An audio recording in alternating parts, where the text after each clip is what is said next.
Hello students. In the previous video we had studied limits, and in today's video we are going to study derivatives. Derivatives is a very important topic and will be useful in all the other future courses. So watch the video till the end.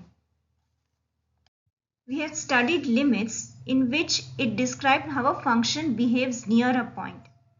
Now we are going to study derivatives, which will show us the rate of change of a function at a given point.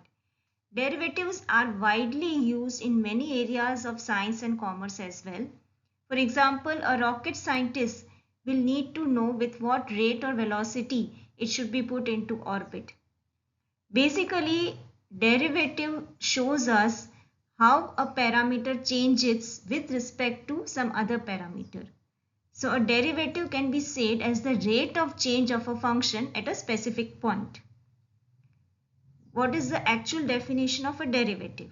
Suppose f is a real valued function and a is a point in its domain of definition.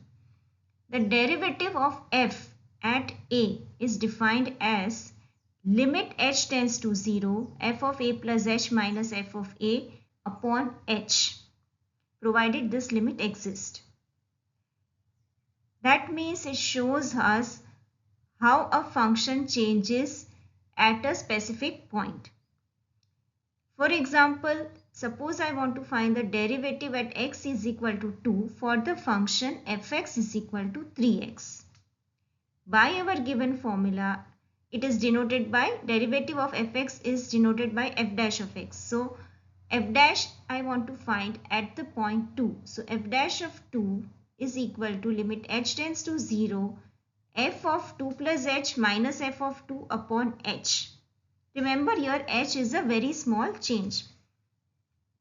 Now just put the function is 3x over here. So f of 2 plus h is 3 of 2 plus h, 3 into 2 plus h, minus f of 2 means 3 into 2 upon h. So after simplification, this is limit h tends to 0, 3, which is equal to 3. Now let us see the geometric interpretation of a derivative. Now just consider 2 points, point P which has coordinates a and f of a, point Q which has coordinates a plus h and f of a plus h. Now consider the triangle PQR. The ratio whose limit we are taking here is equal to tan of angle QPR, which is the slope of the chord PQ. That means, first of all, just remember tan of any angle is given by opposite side upon adjacent side. So now consider angle P. For angle QPR or angle P, the opposite side is QR and the adjacent side is PR. So tan of angle P is QR upon PR. But what is QR? QR is difference of y coordinate f of a plus h minus fa. And what is PR? It is difference of x coordinate a plus h minus a, means that is h. So basically your tan of angle P is f of a plus h minus fa upon h. Now when you take your h tending to 0, means when the difference of x coordinate becomes very small, let us see what happens. We can see that when the difference h becomes small, the chord PQ, it tends to the tangent to the curve fx. A tangent, the green line is drawn, that is a tangent to the curve. So when your h becomes very small, you can see that the chord PQ will tend to the tangent of to the curve. Therefore, what is that? The limit is equal to the slope of the tangent to the curve at that particular point.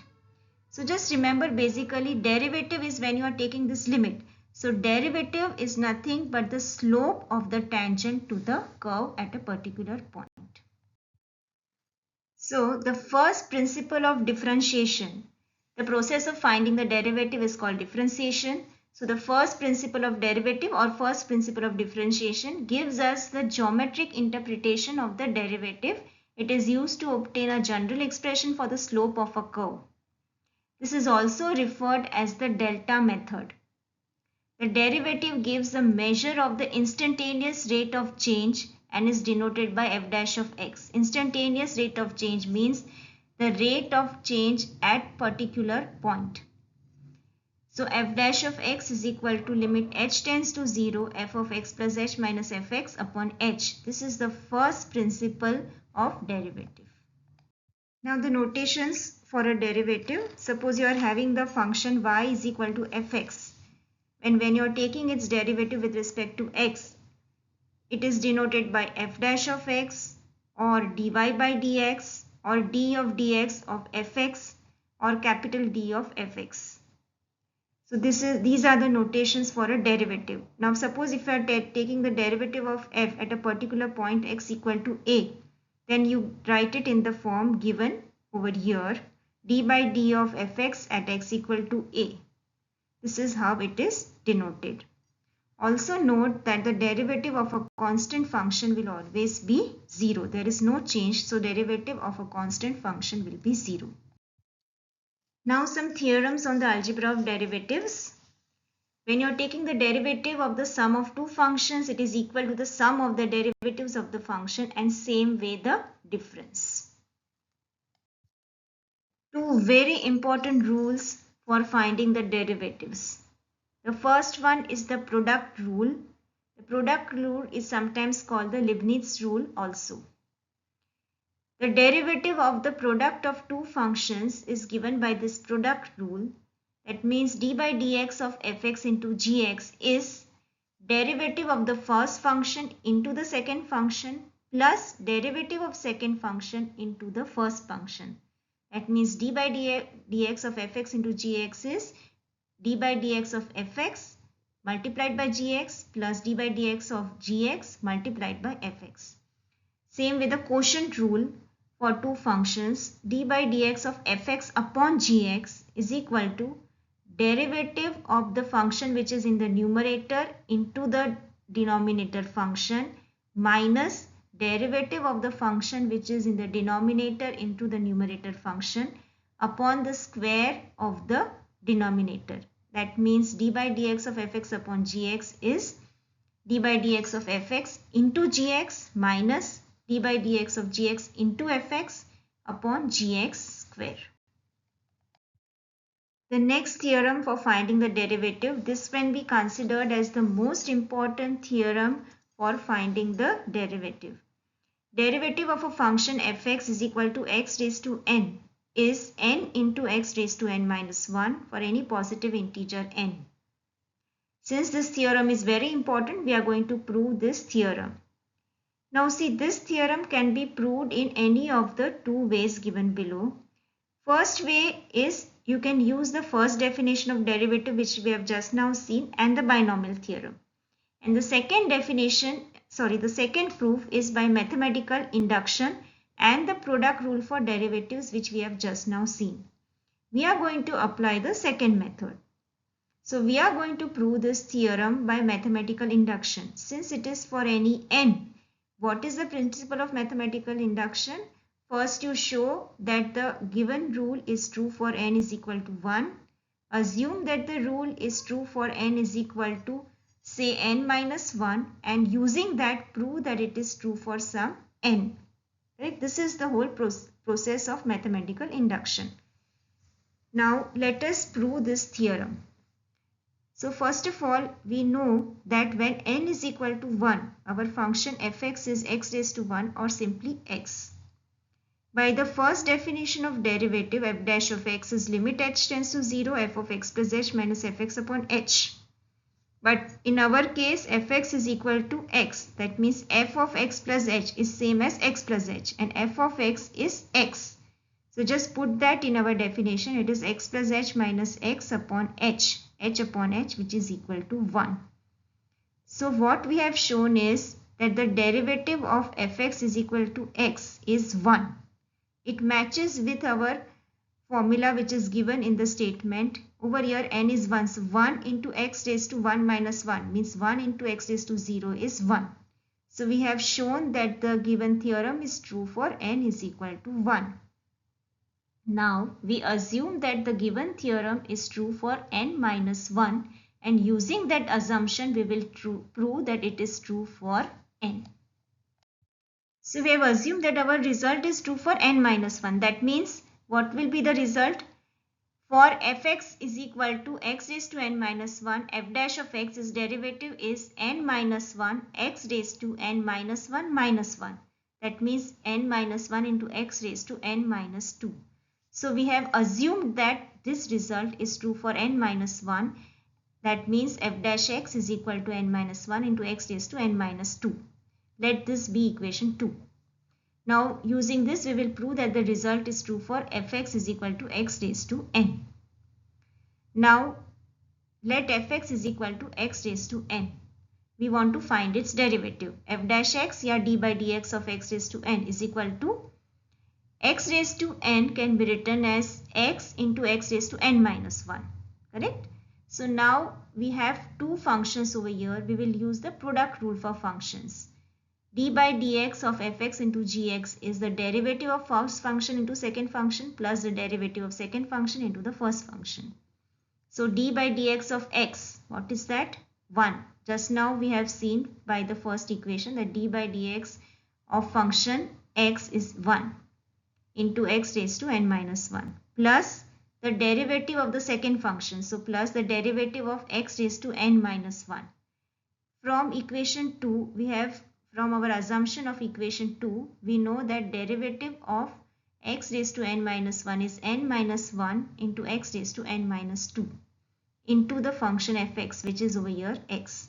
So we are just using the product rule and the result for n minus 1. Putting this value and simplifying, what do we get? X raised to n minus 1 plus n into x raised to n minus 1. Correct? Minus x raised to n minus 1. We are just simplifying the brackets. So what is this? This is equal to n into x raised to n minus 1. So we have shown that if fx is equal to x raised to n, f dash x is n into x raised to n minus 1. Therefore, by principle of mathematical induction, we can say that the result holds for any positive integer n. Also remember that this result will hold for any real number n, not only positive integer n, but this result is true for any real number n. Now we are going to find derivatives of some trigonometric functions. First is, let us find the derivative of sin x. For finding the derivative of sin x, we will use the first principle of derivative and we are going to use some rules of trigonometry, which are sin of x plus y is equal to sin x cos y plus sin y cos x. Second rule we are going to use is limit x tends to 0 sin x by x is 1 and limit x tends to 0 cos x minus 1 upon x is 0. Remember, limit x tends to 0, 1 minus cos x या cos x minus 1 upon x is equal to 0 will hold. We have seen this result in the previous video of limits. Let us find the derivative of sin x. By the first principle of derivative, derivative of sin x is limit h tends to 0 sin of x plus h minus sin x upon h. Sin of x plus h minus sin x, it is of the type sin of x plus h, just using the first point which we have shown over here, is sin x cos h plus sin h cos x minus sin x by h. Now take sin x common, so sin x into cos h minus 1 upon h, take those terms together and next term is plus sin h by h into cos x. Correct? But we know over here that cos limit h tends to 0, cos h minus 1 upon x is 0. So first term will become 0. And for the second term, we know that limit h tends to 0, sin h by h is 1. So it is 1 into cos x. So this is equal to cos x. So actually we are just using the 3 points which I have mentioned in the starting. And using these 3 points, we have proved that the derivative of sin x is cos x. Remember, the derivative of sin x is cos x.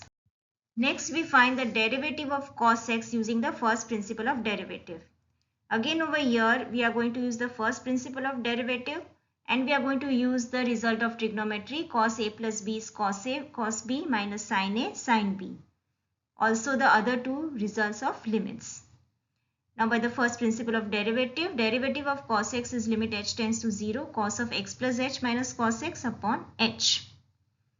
Limit h tends to 0, cos of x plus h is cos h minus sin h sin x minus cos x upon h. Take out cos x common. So it is cos x into cos h minus 1 upon h. Take those two terms and take the other term which is sin h upon h into sin x. So the first term will become 0 again, and the second term limit h tends to 0 sin h by h is 1. So 1 into sin x. So this is equal to minus sin x. So we have shown that derivative of cos x is minus sin x. Next we are going to find derivatives of tan x and cot x. First of all, derivative of tan x. By the first principle of derivative, derivative of tan x is equal to limit h tends to 0 tan of x plus h minus tan x upon h. So this is limit h tends to 0, take 1 upon h outside. It is tan is sine upon cos. So sine x plus h upon cos x plus h minus sine x upon cos x. So the numerator is sine x plus h cos x minus cos h x plus h sine x upon denominator is h into cos x plus h cos x. Now using the formula of sin a minus b is sin a cos b minus cos a sin b. The numerator is nothing but sine of x plus h minus x. What is x plus h minus x? It is h. So numerator is sin h. So with sin h we take h. So the first term is limit h tends to 0 sin h by h. Next term is 1 upon cos, limit h tends to 0, 1 upon cos x plus h into cos x. But limit sin h by h is 1. The second term, in that you put h equal to 0. So it is 1 upon cos x plus 0 into cos x, or 1 upon cos x into cos x, or 1 upon cos square x. That is sec square x.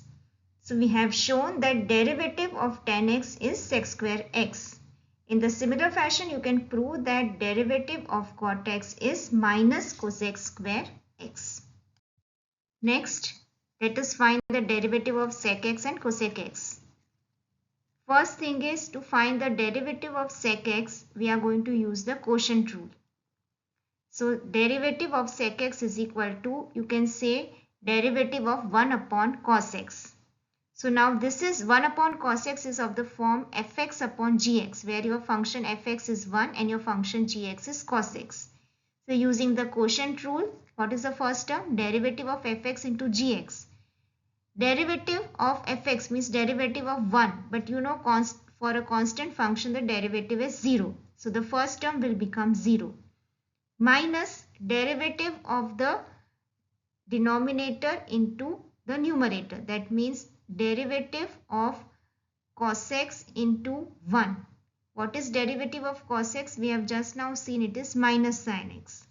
So we have 0 minus sin x upon cos square x. So this is sin x upon cos square x, or sin x upon cos x into 1 upon cos x, or tan x into sec x. So remember, derivative of sec x is sec x tan x. Similarly, we can also prove derivative of cosec x is minus cosec x cot x. Remember, you can be asked to prove the derivatives of the trigonometric functions, so practice them. Now let us take an overview of all the rules for derivatives which we are going to now use in the example. So you need to memorize these rules. First thing is, derivative of a constant function is 0. That means derivative of 1, derivative of 2, 3, all the things is 0. Then when you take a constant multiplied by a function, that means derivative of c into fx is nothing but c into derivative of fx. Derivative of x raised to n is n into x raised to n minus 1. Addition of two functions, the difference of two functions, also the product rule and the quotient rule which we have seen. Also, I have listed the derivatives of all the trigonometric functions. So remember, this chart should be memorized. Now let us start with the examples. First one, find the derivative using the first principle of fx is equal to x minus 1 into x minus 2. I have given what is the first principle, limit h tends to 0 f of x plus h minus fx upon h. Here your function is x minus 1 into x minus 2. So by the first principle of derivative, limit h tends to 0. F of x plus h means instead of x you put x plus h. So x plus h minus 1 into x plus h minus 2. Minus f of x means minus x minus 1 x minus 2 upon h. Now just simplify this polynomial. You will get limit h tends to 0, h square plus 2hx minus 3h upon h. Take out h common. So h will get cancelled. It is limit h tends to 0, h plus 2x minus 3. So put h equal to 0. This is 2x minus 3. So limit of the given function is, derivative of the given function is 2x minus 3. Next, for the function fx is equal to x raised to 100 upon 100 plus x raised to 99 upon 99. Plus and so on up till x plus 1. For this, prove that f dash at 1 is equal to 100 into f dash at 0. Here we are going to use our important formula. If fx is equal to x raised to n, its derivative is n into x raised to n minus 1. So now let us differentiate the given function. For the first term, 1 upon 100 into derivative of x raised to 100. What will be derivative of x raised to 100? 100 into x raised to 100 minus 1. Correct? So the first term 100 will get cancelled. First term is x raised to 99. Second term 1 upon 99 into derivative of x raised to 99 means 99 x raised to 98. For x square by 2 the derivative will be 2x upon 2. For x the derivative is 1 and for the last term 1 it is a constant, so its derivative will be 0. So what is the formula of f dash x here in this sum? It is x raised to 99 plus x raised to 98 plus x plus 1. Now we want to prove f dash of 1. So our left hand side is f dash of 1. F dash of 1 means in the given formula of f dash of x which we have just now found, just put x equal to 1. So it is 1 raised to 99 plus 1 raised to 98 and so on. How many times you are having, how many terms? You are having 100 terms. So it is 1 plus 1 plus 1, 100 times. So this is equal to 100. Left hand side is 100. Let us simplify the right hand side. Right hand side is 100 into f dash of 0. 100 into our formula of f dash x, just put x equal to 0. So it is 0 plus 0 plus 0. But the last term is 1. So it is 1. So it is 100 into 1 which is 100. So we have shown that in this example f dash of 1 is 100 into f dash of 0. See, we are discussing all the important examples. Next one, find the derivative of x raised to n minus a raised to n upon x minus a for some constant a. So since the function is of the type fx upon gx, we are going to use the quotient rule. Derivative of the given function is, first of all, derivative of the numerator, that means derivative of x raised to n minus a raised to n into x minus a, minus derivative of x minus a into x raised to n minus a raised to n upon the square of the denominator, that is x minus a whole square. So first term, derivative of x raised to n minus a raised to n. Derivative of x raised to n, you know it is n into x raised to n minus 1. Minus derivative of a raised to n will be 0 because a is a constant and derivative of constant is 0 into x minus a, minus again derivative of x minus a, derivative of x is 1, derivative of a is 0. So it is minus 1 minus 0 into x raised to n minus a raised to n upon x minus a whole square. So now when you simplify this, it is n into x raised to n because x raised to n minus 1 into x is x raised to n. So first term is n into x raised to n minus a n x raised to n minus 1 minus x raised to n plus a raised to n upon x minus a whole square. This is the derivative of the given function. Find the derivative of x raised to minus 4 into 3 minus 4x raised to minus 5. So again over here there are two functions and it is multiplication of two functions. So we are going to use the product rule. F dash of x is derivative of the first function, means derivative of x raised to minus 4 into the second function 3 minus 4 x raised to minus 5 plus derivative of the second function, means derivative of 3 minus 4 into x raised to minus 5 into the first function which is x raised to minus 4. Now here simply you are going to use that the derivative of x raised to n is n into x raised to n minus 1. Remember, we had said that here n can be any real number. So first of all, derivative of x raised to minus 4 is minus 4 into x raised to minus 4 minus 1, means minus 4 into x raised to minus 5. Similarly, you find the derivatives of each term. For the second term, remember derivative of 3 is 0 because it is constant term. Minus 4 into derivative of x raised to minus 5. Derivative of x raised to minus 5 is minus 5 x raised to minus 6.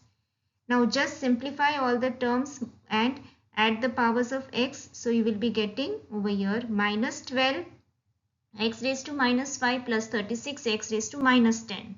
Or you can write that as minus 12 upon x raised to 5 plus 36 upon x raised to 10. Next example, find the derivatives of the given trigonometric function. First one, fx is sin x into cos x. Again, multiplication of two functions, so we are going to use the product rule. Derivative of sin x is cos x and derivative of cos x is minus sin x. Just put that, and after simplification you will get cos square x minus sin square x. That can also be written as cos 2x. Second, find derivative of 3 cot x plus 5 cosec x. So what is the derivative of cos x? Cot x, it is minus cosec square x, and derivative of cosec x is minus cosec x cot x. As I told you, please remember all the derivatives. So after simplification, this is minus 3 cosec square x minus 5 cosec x cot x. Find the derivative from the first principle of cos of x minus pi by 8. Remember, here it is given first principle, so we will have to use that. What is the first principle? F dash of x is limit h tends to 0 f of x plus h minus fx upon h. Also, since we need to find the derivative of cos of x minus pi by 8, we are going to use cos x minus cos y is equal to minus 2 sin of x plus y by 2 sin of x minus y by 2. This trigonometric formula. So now limit h tends to 0 by the first principle, it is cos of x plus h minus pi by 8 minus fx, means minus cos of x minus pi by 8 upon h. So the first term cos of x plus h minus pi by 8. So that can be written as minus 2 sin 2x plus h minus pi by 4 upon 2. So remember over here, the two angles which we are having is first angle is x plus h minus pi by 8 and the second angle is x minus pi by 8. So just use the above formula which I have listed, cos x minus cos y formula. So minus 2 sin of x plus h minus pi by 8 plus x minus pi by 8. So it is 2x plus h minus pi by 4 upon 2. And the second term is difference of the angles by 2, means x plus h minus pi by 8 minus x minus plus pi by 8 upon 2. So basically it is sine of h by 2. So now what we have is minus of limit h tends to 0. We have taken out minus common outside. So limit h tends to 0. Sine of 2x plus h minus pi by 4 by 2. In the second term, you are having sine of h by 2.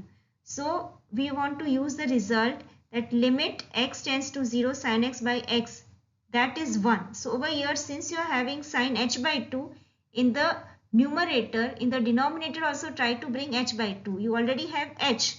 So if I divide by 2, I have to multiply by 2. But already I have 2 in the numerator. So just bring that 2 down. So your second term will become limit h by 2 tends to 0. Sin h by 2 upon h by 2. Now as h tends to 0, we can also say that h by 2 tends to 0. So we are going to use that formula, limit x tends to 0 sin x by x is 1. So the second term, limit h by 2 tends to 0 sin h by 2 upon h by 2 is 1. Now let us take the first term. The first term is minus limit h tends to 0 sin of 2x plus h minus pi by 4 by 2. So that is limit, in that just put h as 0. So what will you get? Minus of limit h tends to 0 sin of, put h as 0. So 2x minus pi by 4 whole upon 2. So the first term is 2x by 2 which is x, and the second term is pi by 4 by 2 means pi by 8. So After simplification, it is minus sine x minus pi by 8. So the derivative of cos of x minus pi by 8 is minus sine x minus pi by 8. Students, take a pen and paper and solve all the examples so that you get a clear idea how the derivative is found. Next example, find the derivative of 1 plus 1 upon x upon 1 minus 1 upon x. Now there are two ways of doing this. First thing is we are taking the function as it is and we are using the quotient rule. So the function in the numerator we are considering 1 plus 1 upon x and function in the denominator we are considering 1 minus 1 upon x. And we are using the quotient rule. So the first term, derivative of 1 plus 1 upon x, correct? Derivative of 1, constant is 0. Derivative of 1 upon x. 1 upon x is basically x raised to minus 1. You know derivative of x raised to n is n into x raised to n minus 1. So derivative of x raised to minus 1 is minus 1 x raised to minus 2, correct? For the second term, again derivative of 1 minus 1 upon x. Derivative of 1 is 0 minus derivative of x raised to minus 1 is minus 1 x raised to minus 2. So just put those values and simplify. You will get as minus 2 x raised to minus 2 upon 1 minus 1 upon x whole square. So taking the LCM, what do you get? Minus 2 upon x square upon x minus 1 whole square upon x square. So it is minus 2 upon x minus 1 whole square. So the derivative of the given function is minus 2 upon x minus 1 whole square. Remember, this same function you can also find the derivative first by simplifying the function and then finding the derivative. So it is the simplified function can also be written as x plus 1 upon x minus 1 and then you can find the derivative. This might make it simpler. Anyway you find, the answer is the derivative of the given function is minus 2 upon x minus 1 whole square. Find the derivative of a plus b sin x upon c plus d cos x. Again it is of the form fx upon gx type, so we use the quotient rule. First term, derivative of a plus b sin x into c plus d cos x. What is the derivative of a plus b sin x? Derivative of a is 0 since it is a constant term. Derivative of b sin x is b into derivative of sin x, which is cos x. Second term, d by dx of c plus d cos x into a plus b sin x. Derivative of c plus d cos x. Derivative of c is 0 plus d into derivative of cos x. But derivative of cos x is minus sin x. Already you have one minus outside, so minus minus will become plus, correct? Then you just multiply the given brackets. What do you get? The numerator which you get over here is bc cos x plus ad sin x plus bd upon c plus d cos x whole square. So this is the derivative of the given function. Next important example, find the derivative of sine raised to n x. There are two methods to find this. One by one we will see both the methods. Let us take the first method. The first method we are going to use the principle of mathematical induction. Now for n is equal to 1, what is the derivative of sine raised to 1x means sin x? It is cos x. For n is equal to 2, derivative of sine square x. Sine square x can be written as sin x into sin x and then apply the product rule. So it is sin x into derivative of sin x, which is cos x, plus cos x into plus sin x into again derivative of sin x, which is cos x.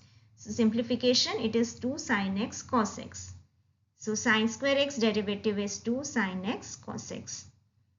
Now again we are going to find for n is equal to 3. Why we are finding for n is equal to 1, 2 and 3? Because we want to get a generalized formula for any sine raised to nx. So we need to find 1 or 3 terms.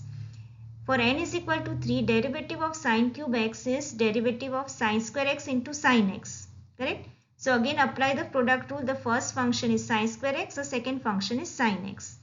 In this you can apply that the derivative of sine square x just now we have found, it is 2 sin x cos x. So just put those values, use the product rule. You will get derivative of sine cube x as 3 sin square x into cos x. So now I am going to make a general assumption that for any k, for n is equal to any k, derivative of sine raised to k of x is k into sine raised to k minus 1 of x into cos x. Correct? So by this n is equal to 1, 2 and 3, we have made an assumption for n is equal to k. And using this assumption, we are going to prove the result for k plus 1. This is the principle of mathematical induction, that you assume for n is equal to k and then show it is true for n is equal to k plus 1. So consider this as equation 2. So now let us try to prove the result for n is equal to k plus 1. So find the derivative of sine raised to k plus 1 of x. Again, sine raised to k plus 1, we can write sine raised to k into sine x. Correct? So again use the product rule. Once again I have noted that product rule is also called the Leibniz rule. So now the derivative of sine raised to k plus 1 of x is equal to, using the product rule, first function is sine raised to k of x into derivative of second function sine x, which is cos x, plus second function sine x into derivative of the first function sine raised to k of x. But by our assumption, derivative of sine raised to k of x is k into sine raised to k minus 1 of x into cos x. Just put that assumption over here. Now just simplify these two terms. So you get k plus 1 into sine raised to k of x into cos x. So what we have shown is, we have assumed that the result was true for k and we have shown that it is also true for k plus 1 using it. So now we can say that by principle of mathematical induction, for any n, derivative of sine raised to n of x is n into sine raised to n minus 1 of x into cos x. This is the first method. The second method is using the chain rules. Now remember, in class 11 you might not have studied the chain rule for derivatives, but this definitely you are going to study afterwards. Now what is this chain rule? Just for getting an idea, I have noted over here the second proof is by the chain rule. The chain rule says that if you are having a function y is equal to, say, some f of u, where again u is a function of some g, then dy by dx is dy by du into du by dx. Or in simpler words, if you say capital of f of x is, say, some f of g of x, then when you want to find the derivative of this capital Fx, first you find the derivative of the outer function, means f dash, into derivative of the inner function, means g dash. This is the simple method. So let us use this method. Just to illustrate the method, I have shown this second proof. For fx is equal to sine raised to n of x. Now over here the outer function is of the type a raised to n. Sine raised to n of x means it is of the kind a raised to n. You know that the derivative of a raised to n is n into a raised to n minus 1. So now for our given function, first of all, the derivative of the outer function. So derivative of the outer function will be n into sine raised to n minus 1 of x into derivative of the inner function. Inner function is basically, what is your function? Your function is sine x and derivative of sine x is cos x. So that is your inner function. So derivative of sine raised to n of x is n into sine raised to n minus 1 of x into derivative of sine x, which is cos x. So using the chain rule also you can prove this result. These are some extra assignment examples for practice. I have given the answers also. First one, you need to find the derivative of 2 upon x plus 1 minus x square upon 3x minus 1. In this, you need to apply the quotient rule and the answer is given. Second example, find the derivative of fx is equal to x plus 1 upon x. Remember, by the first principle. The derivative is 1 minus 1 upon x square. So you can see over here, 1 upon x square is there. So you can note that the derivative f dash over here does not exist for x is equal to 0 because 1 upon 0 is not defined. So the derivative of the given function does not exist for x is equal to 0. Third one, find derivative of cos x upon 1 plus sin x. Again quotient rule you need to use. Fourth one, find the derivative of x raised to 4 5 sin x minus 3 cos x. So use the product rule and you will get the answer. Fifth one, find the derivative of x square cos pi by 4 upon sin x. Remember over here, cos pi by 4 is a constant term, so you can take it outside. So this is nothing but cos pi by 4 into derivative of x square upon sin x. So cos pi by 4 into derivative of x square upon sin x, you can use the quotient rule. The answer is also given. Derivatives is a very important chapter and it will be used in all further studies. So please practice a lot. Do like and share the video and subscribe to the channel.